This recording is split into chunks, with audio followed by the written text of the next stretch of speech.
It was a quiet Sunday evening in Kisumu, the kind where the golden sun dipped lazily into the waters of Lake Victoria. Otieno sat alone by the window of her cozy three-bedroom apartment, a half-full glass of red wine in her hand. At 36, she had raised her daughter single-handedly and managed her own salon in town. But lately, life felt lonely. Her once vibrant days were now filled with routine. Out of curiosity, and maybe desperation, she had joined a dating app. She never expected much until she matched with Brian. Brian was 28, or so his profile said. He had dreamy eyes, a chiseled jawline, and a smile that made her stomach flutter. His messages were charming and laced with a subtle confidence. They began chatting daily, often late into the night. He said he lived in Kisumu too, worked remotely in tech, and loved older women. Otieno was flattered. It felt thrilling to be desired again. One evening, as Otieno laughed at her screen, her daughter Enyango walked in. Enyango, 18, vibrant and sharp-tongued, noticed her mother's blushing cheeks. "Who's making you smile like that?" she teased. Otieno brushed it off, saying it was just a friend from online. Enyango shrugged and went to her room, where she too was busy chatting with Brian. Enyango had met him weeks earlier on another app. She called him Mr. Mystery. He was flirtatious, sweet, and made her feel mature. They hadn't met in person yet, but the chemistry was undeniable. They often flirted late into the night, giggling over video calls. She saved his shirtless selfie in a hidden album on her phone, not knowing her mother had the exact same picture. At the salon, Otieno gushed to her best friend John about Brian. "He's different," she said, her eyes dreamy. John raised an eyebrow. "Be careful, Otieno. These online guys. They are not always who they say they are." But Otieno waved it off. She was already falling. Brian kept Otieno on her toes, flirty texts, late-night calls, and promises of meeting up. Yet, whenever she suggested a date, he claimed to be swamped with work. Meanwhile, he met Enyango at a secluded lakeside spot one evening. They kissed under the moonlight. She thought she was the only girl in his life. One afternoon, Enyango received a bouquet of roses at school. The card read, "To the girl who makes my heart race." She beamed and took them home. Otieno spotted the roses later and assumed they were from Brian. She smiled to herself, placing them in a vase. Finally, Brian agreed to meet Otieno. She dressed in her best kitenge dress, added a touch of ruby lipstick, and headed to a romantic lakeside restaurant. He arrived in a white shirt, smelling of expensive cologne. They laughed, held hands, then stared into each other's eyes. He called her his queen. But that same night, he met Enyango in a dim guest house on the other side of town. They kissed deeply. She whispered that she loved him. He kissed her again, avoiding the question. Enyango began noticing small oddities, delayed replies, vague excuses. Her instincts kicked in. One night, while helping her mother charge her phone, she stumbled upon a message from Brian. Her heart stopped. She checked the gallery. There was her shirtless selfie, their texts. It was all the same. Rage bubbled inside her. She didn't confront her mom.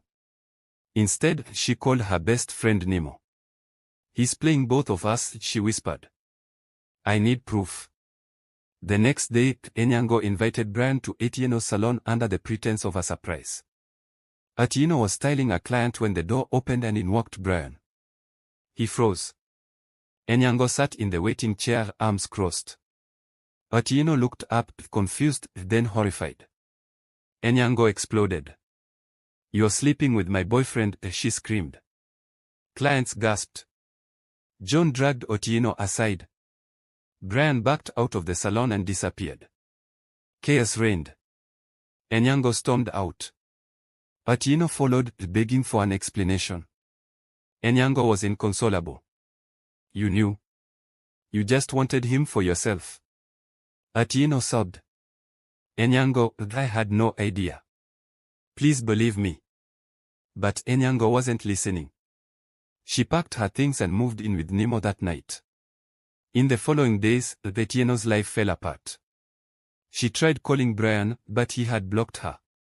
Enyango ignored her messages. She sat alone in her salon, haunted by shame. John visited, trying to lift her spirits, but Otieno was sinking. Meanwhile, Brian convinced Enyango that her mother had manipulated everything. She doesn't want you to be happy, he said. Enyango believed him. One evening, Otieno spotted Brian's car parked near their estate. She followed him quietly and saw him embrace Enyango. Then they kissed.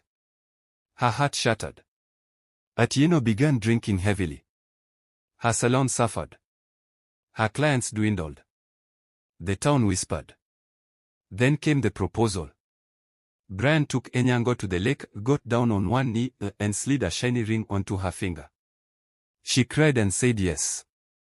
Their engagement party was a small gathering. But Otieno showed up uninvited, disheveled and drunk. She screamed, "He's a liar. A predator." Enyango slapped her across the face. Brian played innocent, comforting Enyango. The video of the scene went viral. Otieno's reputation was ruined. Her salon barely survived. She hit rock bottom. Weeks later, Otieno met a woman named Sister Rose at a local church. Rose had heard her story. "He did the same to my daughter," she said. She handed Otieno a flash drive. At home, Otieno plugged it in. Her hands trembled as she watched the footage, Brian dragging a young girl. A hidden camera had captured it all. She tried to show Enyango, but she refused to watch. "You're still trying to destroy us," she said. Desperate, Otieno sent the footage anonymously to the police. Brian was arrested the next morning. Enyango was devastated, confused, and humiliated. At the station, police revealed his real identity. Brian was 35, a con artist wanted in 2 counties. Enyango fainted during questioning.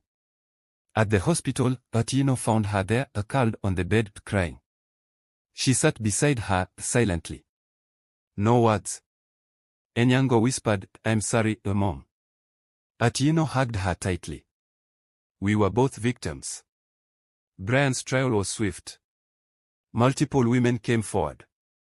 He was sentenced to 15 years in prison. Otieno and Enyango began therapy. They slowly rebuilt their bond. They reopened the salon, working together, a mother and daughter, side by side. One afternoon, Otieno deleted her dating apps. Enyango went to the lake alone. She took off her engagement ring, stared at it for a moment, then threw it into the water. As it sank, the sun set behind her, casting a golden glow. She smiled faintly. It was over. But they would never forget. Because love, when poisoned by secrets, can turn even a mother and daughter into bitter rivals.